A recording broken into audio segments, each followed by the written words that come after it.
କାହିଁକି ଏତେ ଲୋକପ୍ରିୟ ଏ ମହିନ୍ଦ୍ରା ସ୍କର୍ପିଓ? ଜାଣିଛନ୍ତି ଏହାର କାରଣ? ମହିନ୍ଦ୍ରା ଗାଡ଼ି କିଣିବାକୁ ସମସ୍ତେ ପସନ୍ଦ କରନ୍ତି। ଏହି ଗାଡ଼ି ବେଶ୍ ଲୋକପ୍ରିୟ ମଧ୍ୟ ଭାରତରେ। ତେବେ ଜାଣନ୍ତୁ ଏ ଗାଡ଼ି ଭାରତରେ ଏତେ ଲୋକପ୍ରିୟ କାହିଁକି? ଜାଣିବା ସେ ବାବଦରେ। ଆଜିକାଲି ଭାରତୀୟ ବଜାରରେ SUV ମହିନ୍ଦ୍ରା ସ୍କର୍ପିଓର ବେଶ୍ ଅଧିକ ଚାହିଦା ରହିଛି। ଏହି ଗାଡ଼ି ନିଜର ମଜବୁତ ଗଠନ, ଶକ୍ତିଶାଳୀ ଇଞ୍ଜିନ୍ ଏବଂ ଆକର୍ଷଣୀୟ ଡିଜାଇନ୍ ପାଇଁ ବେଶ୍ ଜଣାଶୁଣା। ଅଗଷ୍ଟ 2024ରେ ଏହାର ବିକ୍ରି 39% ବୃଦ୍ଧି ପାଇଛି, ଯାହା ଦର୍ଶାଏ ଯେ ଏହା ଲୋକମାନଙ୍କ ମଧ୍ୟରେ କେତେ ଲୋକପ୍ରିୟ। ଏହି SUV କେବଳ ଏହାର ପାୱାର ଏବଂ ପରଫର୍ମାନ୍ସ ପାଇଁ ଜଣାଶୁଣା ନୁହେଁ, ବରଂ ଏହାର ଅତି ସୁନ୍ଦର ଡିଜାଇନ୍ ଏବଂ ଲୁକ୍ ମଧ୍ୟ ସମସ୍ତଙ୍କୁ ଆକର୍ଷିତ କରିଥାଏ। ମହିନ୍ଦ୍ରା ସ୍କର୍ପିଓ ଓ ମହିନ୍ଦ୍ରାର ସବୁଠାରୁ ଲୋକପ୍ରିୟ ଯାନ ମଧ୍ୟରୁ ଗୋଟିଏ।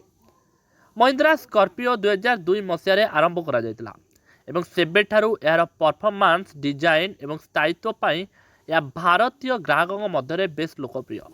ଏହି ଯାନର ଏକ୍ସଟିରିୟର, ଇଣ୍ଟେରିୟର ଏବଂ ପାୱାର ଟ୍ରେନ୍ର ଅନେକ ପରିବର୍ତ୍ତନ କରାଯାଇଛି, କିନ୍ତୁ ଏହାର ପାୱାର ଏବଂ ନିର୍ଭରଯୋଗ୍ୟତା ପୂର୍ବ ପରି ସମାନ ରହିଛି।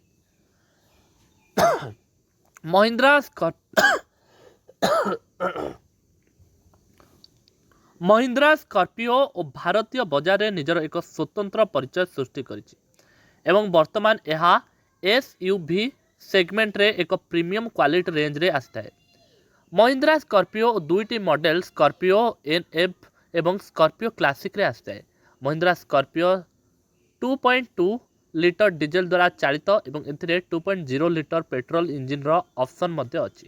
ଅନ୍ୟପକ୍ଷରେ ସ୍କର୍ପିଓ କ୍ଲାସିକ କେବଳ 2.2 ଲିଟର ଡିଜେଲ ଇଞ୍ଜିନ ସହିତ ଉପଲବ୍ଧ।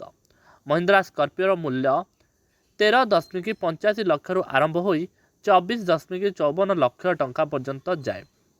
ଏହି SUV Tata Harrier, Tata safari, କିଆ ସେଲ୍ଟସ୍ ଏବଂ ହୁଣ୍ଡାଇ କେଟ୍ରା ଭଳି SUV ସହିତ ପ୍ରତିଦ୍ୱନ୍ଦ୍ୱିତା କରେ। ମହିନ୍ଦ୍ରା ସ୍କର୍ପିଓର ଫିଚର୍ସ ଏହାକୁ ଅନ୍ୟ SUV ଠାରୁ ବହୁତ ଭିନ୍ନ କରିଥାଏ। ଏହି ଗାଡ଼ିର ଶକ୍ତିଶାଳୀ ଗଠନ, ପାୱାରଫୁଲ୍ ଇଞ୍ଜିନ୍ ଏବଂ ନୂଆ ଫିଚର୍ସ ଗୁଡ଼ିକ ରାସ୍ତାରେ ଗାଡ଼ି ଚଲାଇବା ପାଇଁ ଏହା ଏକ ଭଲ ଅପସନ୍ କରିଥାଏ। କାରର ବଡ଼ କ୍ୟାବିନ୍ ଏବଂ ଆରାମଦାୟକ ସିଟ୍ ଏହାକୁ ଆରାମଦାୟକ ଯାତ୍ରା ପାଇଁ ଉପଯୁକ୍ତ କରିଥାଏ। ତେବେ ଯଦି ଆପଣ ମଧ୍ୟ ଏକ ଶକ୍ତିଶାଳୀ SUV ଖୋଜୁଛନ୍ତି, ତେବେ ମହିନ୍ଦ୍ରା ସ୍କର୍ପିଓ ଏକ ଭଲ ଅପସନ୍ ହୋଇପାରେ।